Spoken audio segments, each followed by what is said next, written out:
is like a puppy party. To Boondocks exposing his love for male rappers. I loved you, man. Diddy, you nasty. These are the movies and TV shows that expose Diddy. I had no idea. And first, Diddy and his even creepier friend Dan Schneider made a scene on a Nickelodeon show that aged horribly. Phil's sound asleep. What are we gonna do? You know, in situations like this, I always ask myself, what would P. Diddy do? P. Diddy? Sup? We can't wake up Shane. Tell you what. Take this toy helicopter. Put it down his pants. All right, we'll do it. We'll do it. Didn't work. He's still asleep.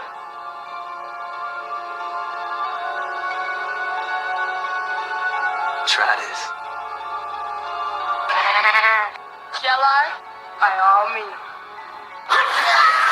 Now next up, what if I told you one of the characters in the Madagascar movie is based on Diddy, and nobody noticed it for 20 years? See, in 2005, Chris Rock, who's a famous comedian and has mutual friends with Diddy, signed on to voice the zebra in Madagascar. And at this point, Chris had been hearing horror stories about Diddy for years, so he and the writers teamed up and slipped in a line that exposed Diddy. See, at 36 minutes in, there's a scene where the main character stumbles upon a massive party, hosted by the character King Julian. And at this party, it just so happened to be on an island filled with naked animals dancing on top of each other. Which is when Chris's character says this. Wow, this is like a puppy party. What kind of zoo is this? I just saw 26 blatant health code violations. See, it's been theorized that King Julian is actually based on Diddy. Because for the rest of the movie, King Julian's only goal is to throw parties. And he'll do anything to make that happen, including taking advantage of characters in their sleep. I don't care. Soon we will put my excellent plan to action. All we have to do is wait until they are deep in their sleep.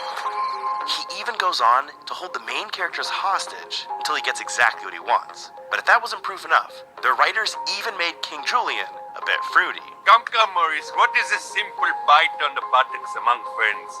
Here, give me a nibble. The party is over, Julian.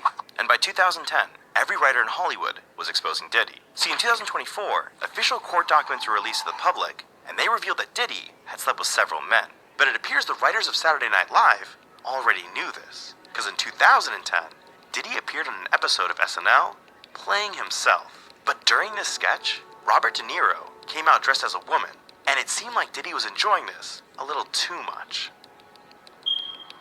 What's up, snitches? It's indeed a pleasure to meet you. And here's where things get even weirder. Yeah, don't front on Blitz. He's spitting high five. Girl, you the one that's high five. If you wasn't my man's mom, I'd tear that ass up. Thank you.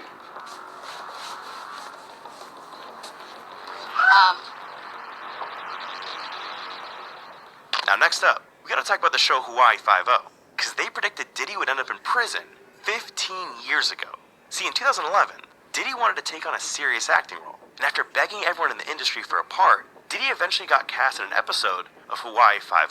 But the only problem was, the writers didn't like that Diddy was going to be on their show, so they decided to make his character someone who went on the run after being accused of murder. And well, it's hard not to think they were basing the character off of Diddy's real life. Garrett, I didn't kill him. You hear me? I didn't do it. Yeah, I want to believe you, Reggie. Someone else got to Bukai before I could question him. You're asking me to trust you. You need to trust us, or you need to turn yourself in. And then when we clear you, if we clear you, we'll work together. You understand? I can't do that. Only have one chance left to find out how this went down. Hold on, Reggie, you gotta think about your kid right now, okay? What in the hell you think I'm doing this for? If I don't put an end to this now, Kevin will never be safe. Hey, you can't raise your kid from a prison cell. Now that wasn't the only time Diddy was exposed in 2011, because the TV show Supernatural exposed Diddy's sex addiction years ago. See, when the accusations about Diddy started to pour in, the world started to learn about the term freak-off, which is what Diddy used to describe his secret parties that involved some of the most horrifying things imaginable. And in the moment, it seemed to catch everyone by surprise. Well, not everyone, because over 13 years ago, the writers of Supernatural dropped a line in about Diddy's freak-offs. And on top of that, they also decided to slip in a line during an episode, exposing Diddy's dark side. So what kind of thing likes virgins and gold? P. Diddy? Now look, one TV show exposed that if you date one of Diddy's ex-girlfriends, you're gonna end up dead. See, when court documents were released earlier this year, it was revealed that Diddy was in a relationship with Cassie, and that they hit a rough patch back in 2012. And when the two of them went on a break for a few weeks, Cassie started fooling around with a famous artist, Kid Cudi. But when Diddy found out, he was ready to kill Cudi. So Diddy and a group of men found Cudi's car, and allegedly threw a Molotov cocktail inside, blowing it up. Luckily though, Cudi wasn't in the car. But not only that, later the same year, Diddy filmed a scene for the show Blackish, and that's when things got a little too close to reality. Cause Diddy played a gangster who gets jealous of his girl hanging out with another man. And well, knowing what we know now,